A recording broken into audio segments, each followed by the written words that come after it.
তেলেকুনা নুরুল যে বিষয়টা মাতিছে আমার বিষয় নিয়া, যে আমার একটা বিষয় নিয়ে তার বেন্ডি খাটা লইয়া একটা আলাপ করছে, আমার দইরাতে নাম দইরাতে একটা কথা কইছে।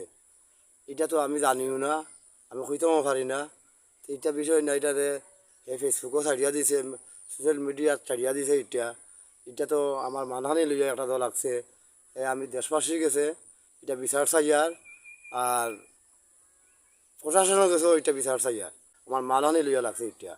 আমি কইতেও পারি না, আমি জানিও না এটা বিষয়টা নিয়া।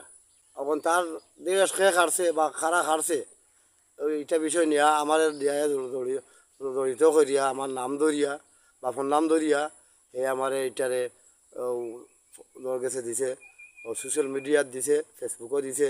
আচ্ছা, দেশের মানুষে এটা দেখে, বিশ্বের মানুষে দেখে এটা ও কুনাল করছে। আমি ও দেশে গেছে বিচার চাইয়ার, আর মানহানি লইয়া আমার টান পড়ছে এটা লইয়া। আমিও একজন কৃষক, আমিও ক্ষেত করি। আমার তার আলিকান্দাত আমারও ক্ষেত আছে, আমিও সব জাতের ক্ষেত করি। ও যে খারছে এখানে আমি নিন্দা জানাই। এ জানে আমি কোন ধরনের মানুষ, আবার এই ধরনের খাম আমি অন্য অপরাধী খাম আমি এটা করতামও নাই, আর করছিও না কেউ। এই এলাকার মানুষে জানে বা এই দেশের মানুষে জানে আমি কোন ধরনের মানুষ আছি। আর এই যে আমার সেবা খারা ষড়যন্ত্র করে, এটা ঠিক কর না। আসসালামু আলাইকুম।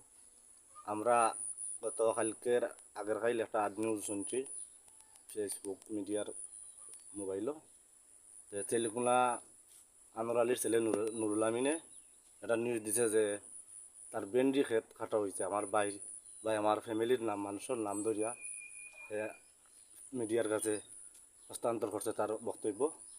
আমি তার তীব্র নিন্দা জানাই এবং দেশবাসীর কাছে তার যে আমার ফ্যামিলির উপরে একটা কটূক্তি করে কথা হয়েছে এর বিচার চাই, এবং পাশাপাশি তার ব্রেন্ডি যে বা যারা কাটছে তার তীব্র নিন্দা আমরা জানাই।